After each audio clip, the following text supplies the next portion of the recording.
Hi, welcome to our channel. ఎలా ఉన్నారండి అందరూ? మేము కూడా చాలా బాగున్నాము. ఈరోజు వీడియో ఏంటంటే, ఈరోజు లంచ్ బాక్స్లోకి రైస్ వద్దమ్మా చపాతీ చేయని అడిగిందండి జోషి. సో అందుకని చెప్పి చపాతీలోకి మష్రూమ్ కర్రీ కాంబినేషన్గా చేస్తున్నాను. సో ఆ రెసిపీ మీతో షేర్ చేస్తాను. 3 ప్యాకెట్స్ మష్రూమ్స్ తీసుకొని ఫస్ట్ నార్మల్గా క్లీన్ చేశానండి. అయినా మట్టిగా అనిపించాయి. సో అందుకని చెప్పి వాటర్లో కొంచెం సాల్ట్ వేసి బాగా క్లీన్ చేస్తున్నాను. న్యాచురల్ మష్రూమ్స్ దొరకట్లేదండి, ఇప్పుడు సీజన్ కాదు కదా, అందుకని చెప్పి న్యాచురల్వి దొరకలేదు. సో ఇవే తీసుకొచ్చి వీటితోనే చేస్తున్నాను. కర్రీలోకి ఫస్ట్ ఏమేమి కావాలో అవి రెడీ చేసుకుంటున్నాను. 3 ఆనియన్స్ తీసుకొని చాప్ చేసి పెట్టుకున్నానండి.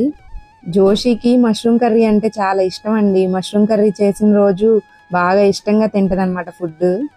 ఇక్కడ నేను 2 దాల్చిన చెక్క ముక్కలు, 4-5 లవంగాలు, కొన్ని కాజు, కొంచెం షాజీరా, మీడియం సైజ్వి 2 టమాటాలు కట్ చేసుకొని దాంట్లో వేసుకున్నానండి. కొన్నేమో తెల్ల నువ్వులు వేసుకున్నాను.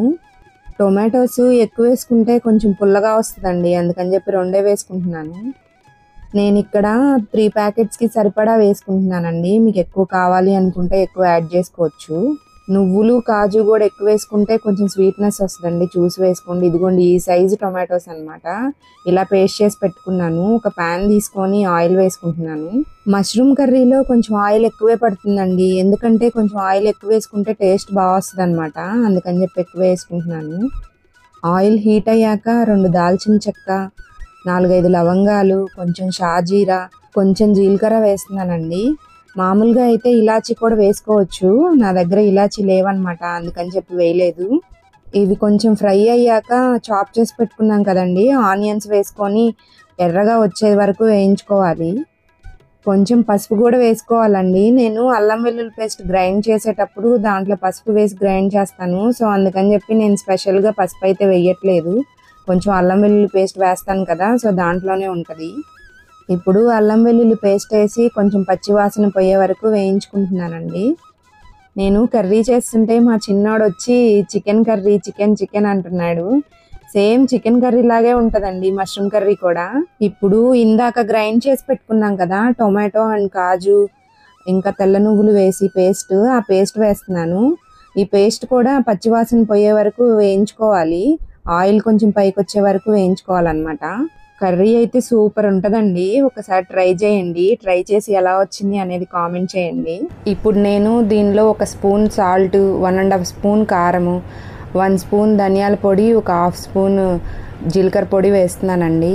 నేను సాల్ట్ తక్కువే వేసానండి, ఎందుకంటే సాల్ట్ ఎక్కువైతే తినలేము, తక్కువైనా మళ్ళీ కలుపుకోవచ్చు, కానీ ఎక్కువైతే మనం తినలేం కదా, అందుకని చెప్పి తక్కువే వేస్తాను ఎప్పుడు. కర్రీ అంతా ఉడికిన తర్వాత టేస్ట్ చూసి మళ్ళీ సరిపోకపోతే సాల్ట్ అయితే కలుపుకోవచ్చండి. ఇందాక శుభ్రంగా కడిగి పెట్టుకున్నాను కదా మష్రూమ్స్, అవి మధ్యలో కట్ చేసుకున్నానండి. సో ఆ కట్ చేసుకున్నవన్నీ దీంట్లో వేసి ఆయిల్లో ఫ్రై అయ్యేలాగా ఒక 5 మినిట్స్ లిడ్ పెట్టి అలా ఉంచేస్తున్నానండి, మీడియం ఫ్లేమ్లో పెట్టి. ఇదిగోండి 5 మినిట్స్ తర్వాత ఇలా మూత తీస్తే కొంచెం ఆయిల్ పైకి వస్తుంది. సో అలా ఆయిల్ పైకి వచ్చిన తర్వాత 1/4 టీ స్పూన్ మసాలా వేసానండి, గరం మసాలా వేసి కొంచెం వాటర్ అయితే పోసుకున్నాను, ఎందుకంటే గ్రేవీ కోసం అనమాట. కర్రీ అయితే ఉడికిపోయిందండి. సో కొంచెం కొత్తిమీరతో గార్నిష్ చేసుకొని ఇంకా స్టవ్ అయితే ఆఫ్ చేస్తున్నాను. కర్రీ అయితే కంప్లీట్ అయిపోయింది కదా, సో ఇంకా అందుకని చెప్పి చపాతీ చేద్దామని చెప్పి ముందే పిండి అయితే కలిపి పెట్టుకున్నానండి. ఇదిగోండి పిండి కలిపేటప్పుడు నేను కొంచెం మిల్క్ వేసుకున్నానండి, మా ఫ్రెండ్ చెప్పింది అనమాట, మిల్క్ వేసుకొని కలుపుకుంటే సాఫ్ట్గా వస్తాయి చపాతీలు అని చెప్పింది. సో అందుకని చెప్పి అప్పటి నుంచి మిల్క్ వేసి కలుపుతాను అనమాట. చపాతీలు రౌండ్గా చేయడం పెద్ద టాస్కేనండి, నేనైతే చాలా రోజులకు నేర్చుకున్నాను. చపాతీ చేయడం అయితే కంప్లీట్ అయిందండి. ఇంకా స్టవ్ మీద పెనం పెట్టి చపాతీలు అయితే కాల్చేస్తున్నాను, బాక్స్ టైం అవుతుందనేసి. ఇవి పూల్ మకానా అండి, మనం తెలుగులో తామర గింజలు అంటాం కదా, అవి మధ్యాహ్నం స్నాక్స్లోకి అని చెప్పి ఇవైతే చేస్తున్నాను. వీటిలో చాలా ప్రోటీన్స్ ఉంటాయండి, పిల్లలకి చాలా మంచిదన్నమాట పెడితే. ఇవి స్నాక్స్ లాగే కాదండి, కర్రీ కూడా చేసుకోవచ్చు మనము. కర్రీ కూడా ఒకసారి రెసిపీ మీకు షేర్ చేస్తాను. ఇవి ఫస్ట్ ఆయిల్ వేయకుండా నార్మల్గా ప్యాన్ పెట్టుకొని ఫ్రై చేసుకున్నానండి. ఇవి ఫ్రై అయ్యాక ఒక బౌల్లో తీసి పక్కన పెట్టుకున్నాను. మళ్ళీ అదే ప్యాన్లో కొంచెం గీ అండి, 2 స్పూన్స్ అలా గీ వేసుకున్నాను. గీ వేసి దాంట్లో కొంచెం సాల్ట్, కొంచెం కారము, అవన్నీ వేసి ఫ్రై చేశానండి. ఇవి ఫ్రై చేసుకోవడానికి నెయ్యి అయితేనే బాగుంటుందండి, ఆయిల్ అయితే అంత టేస్ట్ బాగోదు. సో అందుకని చెప్పి నెయ్యి వేసుకొని ఫ్రై చేసుకోవాలి. ఇదిగోండి ఫ్రై అయిపోయాయి. ఇదిగోండి ఇలా క్రంచీగా వస్తే చాలన్నమాట. స్నాక్ అయితే రెడీ అయిపోయింది. ఇదిగోండి మా చిన్నోడు పెట్టమని అల్లరి చేస్తున్నాడు. సో అందుకని చెప్పి వాడికైతే ఒకటి తినిపిస్తున్నాను. జోషికి లంచ్ టైం అవుతుంది, ఇంకా అందుకని చెప్పి లంచ్ బాక్స్ అయితే ప్యాక్ చేస్తున్నాను. కర్రీ అయితే సూపర్ టేస్టీగా వచ్చిందండి. మా సిస్టరు, మా హస్బెండ్ అందరూ చాలా బాగుందని చెప్పారు. సో నాకు ఇవాళ చాలా హ్యాపీగా అనిపించింది అనమాట. నేను తినకుండానే నాకు కడుపు నిండిపోయినట్లు అనిపించింది. అంతే కదండి, మనం ఏం ఎక్స్పెక్ట్ చేస్తాము? మనం కష్టపడి చేసింది ఇంట్లో వాళ్ళు బాగుంది అని చెప్తే కదా మనకు హ్యాపీగా అనిపించేది. సో నాకు కూడా అలాగే హ్యాపీగా అనిపించింది. నేను లంచ్ బాక్స్ ప్యాక్ చేస్తుంటే మా చిన్నోడు వచ్చి అమ్మ నేను పెడతా అని చెప్పి ప్లేట్స్ అయితే పెట్టేస్తున్నాడు. మొత్తం వాళ్ళ అక్క బ్యాగ్ అంతా వాడే సర్దాడు. రోజు లంచ్ బ్యాగ్ ప్యాక్ చేసేటప్పుడు ఎక్కడున్నా సరే, ఏం చేస్తున్నా, ఆడుకుంటున్నా సరే ఆ టైంకి వచ్చేస్తాడండి. వచ్చి రోజు వాడే సర్దుతాడు.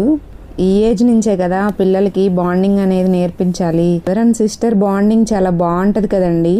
అల్లరండి బాగా ఇద్దరు. చూడండి అది బరువు ఉన్నా సరే లేపి బ్యాగ్లో పెడుతున్నాడు. వాడికి ఎంత ఇంట్రెస్టో లంచ్ బ్యాగ్ సర్దడం అంటే. నాప్కిన్ అడుగుతున్నాడు బ్యాగ్లో పెట్టడానికి. చూడండి ఫోల్డ్ కూడా చేయనివ్వట్లేదు, తీసుకొని దాన్ని అలా బ్యాగ్లో పెట్టేస్తున్నాడు. అంతా హడావిడే అనమాట వీడిది. ఇంకా బ్యాగ్ తీసుకొని బయలుదేరాడు అనమాట. నేనే వెళ్ళి ఇచ్చొస్తానమ్మా అని చెప్పి బయలుదేరాడు. ఇంకా లంచ్ బ్యాగ్ ఇద్దామని చెప్పి మేమైతే స్టార్ట్ అయిపోయాము. ఇదిగోండి పొలాలన్నీ ఇలా ఒకసారి దున్నేసి ఉన్నాయి. సీజన్ స్టార్ట్ అవుతుంది కదా, మాకు ఇక్కడ వరి పండుతుందండి. వర్షాలు కూడా స్టార్ట్ అయిపోయాయి కదా. ఇది మెడికల్ కాలేజ్ అండి, కన్స్ట్రక్షన్ జరుగుతుందన్నమాట. ఇది జోషి వాళ్ళ స్కూల్ అనమాట. బయటంతా ఇలా ఉంటుంది. మేము రాగానే వాచ్మెన్ వచ్చి లంచ్ బాక్స్ అయితే తీసుకున్నారండి. జోషి వాళ్ళ స్కూల్ చాలా బాగుంటుందండి. స్కూల్ ముందంతా గ్రౌండ్, పిల్లలు ఆడుకోవడానికి చాలా బాగుంటుంది అనమాట. వేరే స్కూల్స్లో అయితే గ్రౌండ్ కూడా ఉండదు. చదువుతో పాటు గేమ్స్ కూడా ఇంపార్టెంటే కదండి పిల్లలకి. ఫిజికల్ యాక్టివిటీ కూడా ఇంపార్టెంటే కదా. జోషికి ఈవినింగ్ స్కూల్ నుంచి వచ్చిన తర్వాత స్నాక్స్ పెడదామనేసి పప్పాయాను స్వీట్ కార్న్ అయితే తీసుకుంటున్నామండి. వాళ్ళ ఫాదర్ వెళ్ళి తీసుకొని వస్తున్నారు. ఇదిగోండి జోషి అయితే వచ్చేసింది. సో ఈవినింగ్ స్నాక్స్ లాగా చెప్పాను కదా, పప్పాయ కట్ చేసి స్వీట్ కార్న్ అయితే బాయిల్ చేసి ఇచ్చేసాను. సో ఈ వీడియో కనుక మీకు నచ్చినట్లయితే లైక్ చేయండి, షేర్ చేయండి, సబ్స్క్రైబ్ చేయండి. మళ్ళీ ఇంకో మంచి వీడియోతో మేము ముందుకు వస్తాను. Thank you, bye.